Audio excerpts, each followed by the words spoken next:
Cette semaine, j'aimerais te parler de est-ce que c'est important ou urgent? Donc, nous allons discuter des interruptions. Comment on fait dans notre entreprise pour éviter les interruptions? Bienvenue dans le podcast Fais voyager ton entreprise, qui est un podcast qui s'adresse aux entrepreneurs administrateurs qui veulent apprendre à mieux performer dans leur entreprise, mais surtout gagner plus de temps, plus d'argent et plus de liberté. Donc, dans notre émission cette semaine, je voulais vous parler des interruptions. Qu'est-ce qui vous prend énormément de temps et comment on fait pour s'en sortir? En fait, quand on a des employés qui sont là depuis plusieurs années, ils viennent souvent nous déranger pour les mêmes questions et les mêmes raisons. Donc, dans la formation d'administrateur, j'apprends à mes entrepreneurs comment faire pour réussir à gagner du temps. En fait, c'est qu'il faut apprendre à déléguer un certain pouvoir à nos employés, surtout si ça fait longtemps qu'ils travaillent avec vous et qu'ils vous connaissent très bien. Mais maintenant, il faut établir quel est le montant ou quel est jusqu'à où la personne peut avoir un pouvoir de décision. Donc, je vous donne un exemple. J'ai une adjointe administrative qui passe son temps à venir me demander est-ce que je peux commander les articles de bureau? J'ai évalué que ça allait nous coûter X montant de dollars. Donc, la première fois qu'elle vous demande, puis vous vous rendez compte qu'elle pourrait facilement prendre des décisions à 500 $ et moins, par exemple. Donc, vous pouvez lui répondre, bien, écoute, oui, tu peux, et la prochaine fois, je te donne l'autorisation de pouvoir le faire sans me le demander. Donc, écoutez, premièrement, ça prend beaucoup d'entraînement de notre part en tant qu'entrepreneur pour apprendre à déléguer. Donc, il va falloir le faire plusieurs fois. Il va falloir s'habituer à faire ce changement-là et de toujours répéter la même chose. Écoute, la réponse, elle est oui ou non. Voici la réponse et la prochaine fois, je te donne l'autorisation de le faire. Maintenant, si ça vous prend du temps pour vous habituer à déléguer, donc imaginez que la personne, que ça fait plusieurs années qu'elle vient vous poser toujours les mêmes questions, elle aussi, ça va y prendre du temps pour s'habituer à prendre la décision. Donc, à partir du moment où est-ce que cette personne-là vous revient avec la même question un peu plus tard dans le temps, là, ça sera le temps à vous de lui répondre « Est-ce que toi, quelle décision prendrais-tu? » Et là, elle va se souvenir de ce que vous lui avez dit, l'exemple la semaine passée ou le mois passé. Elle va dire « Ah oui, c'est vrai, tu m'avais dit que je pouvais prendre la décision parce que c'est en bas de 500 $. » Donc, elle va retourner de bord. Et à force de le faire, donc vous, ça va vous prendre 2, 3, 4, 5 fois pour lui dire qu'elle peut prendre les décisions maintenant. Et elle, ça va y prendre 3, 4, 5, peut-être 10 fois pour qu'elle se convainque qu'elle peut prendre la décision jusqu'à temps que l'habitude de cette personne-là va venir se mettre en place, puis elle va se poser la question à elle-même avant même de se lever puis d'aller vous déranger.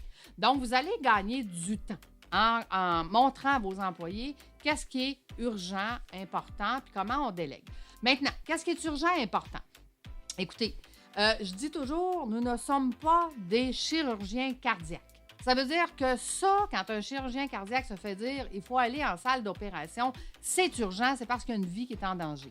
Bon, la question que je vous pose, avez-vous quelque chose que vous faites dans votre travail qui met la vie en danger?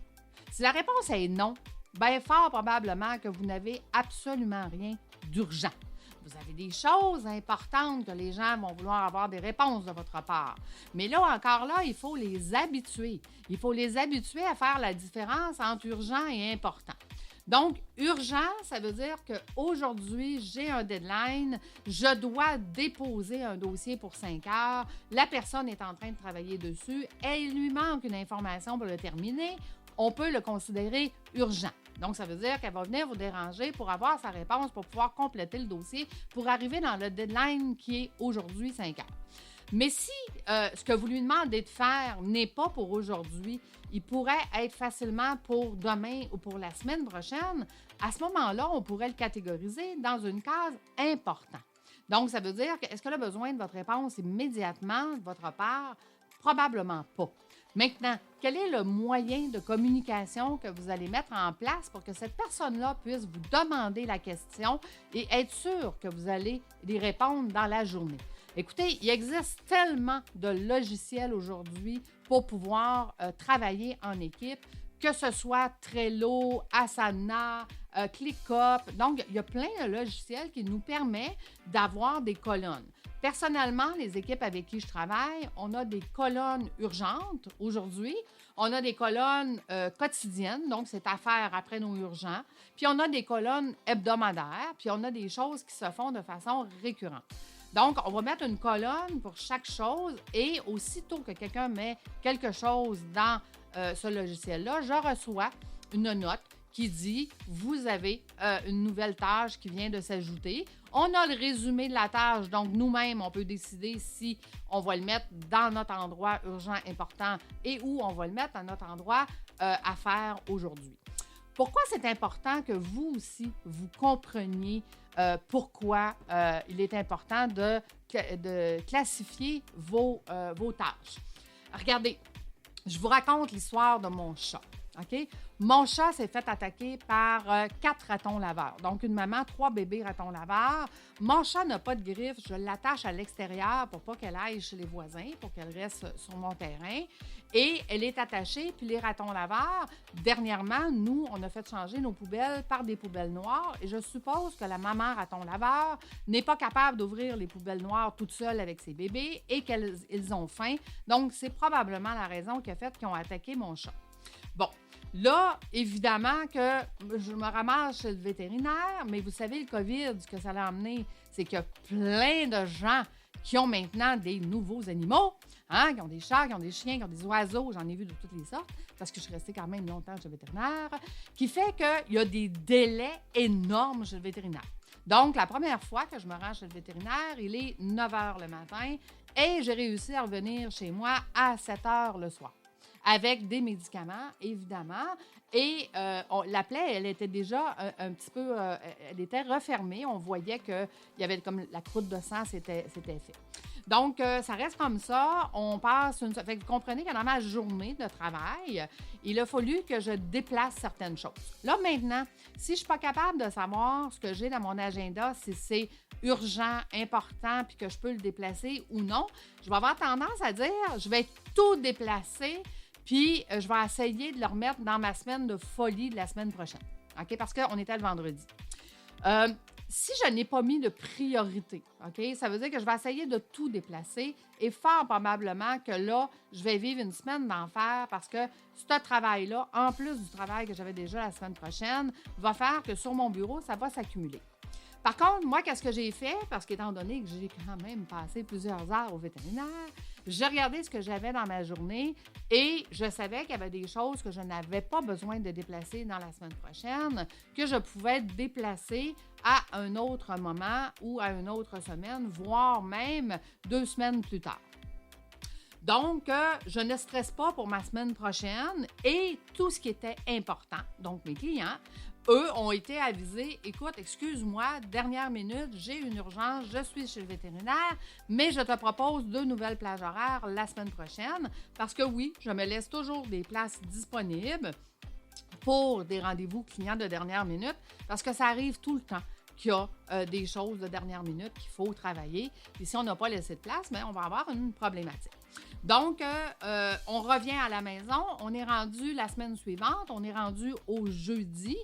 Et la plaie de mon chat, la croûte qu'il y avait dessus s'enlève et on se rend compte qu'elle est complètement infectée en dessous de la plaie. Me revoilà partie chez le vétérinaire. Donc, nous sommes... est-ce qu'on est jeudi soir ou vendredi soir? Écoutez, je suis tout mêlée. C'est pour vous dire que j'en ai passé des heures chez le vétérinaire. Donc, de mémoire, on est vendredi matin. Il est 9 h. Je retourne chez le vétérinaire. Et en arrivant chez le vétérinaire, 12 heures d'attente avant même de voir le vétérinaire. Donc, parfait. Donc, j'ai une autre journée à déplacer. Donc, on fait le même exercice et tout ce qui n'est pas important puis qui n'est pas urgent est reporté à plus tard. Et tout ce qui est important, urgent de cette journée-là est remis rapidement dans mon agenda. Tout ça pour vous dire que quand on est entrepreneur, que ce soit les enfants, que ce soit un chat, que ce soit un chien, que ce soit notre conjoint, que ce soit notre ami qui nous appelle en panique ou qui pleure, que ce soit... On a toujours des interruptions qui arrivent qui font qu'on doit déplacer notre agenda et qu'on doit se moduler à l'événement qui est en train de se passer. Donc, si vous n'êtes pas organisé vous-même, comment pouvez-vous organiser votre semaine suivante si vous ne savez même pas quelles priorités ont vos propres rendez-vous?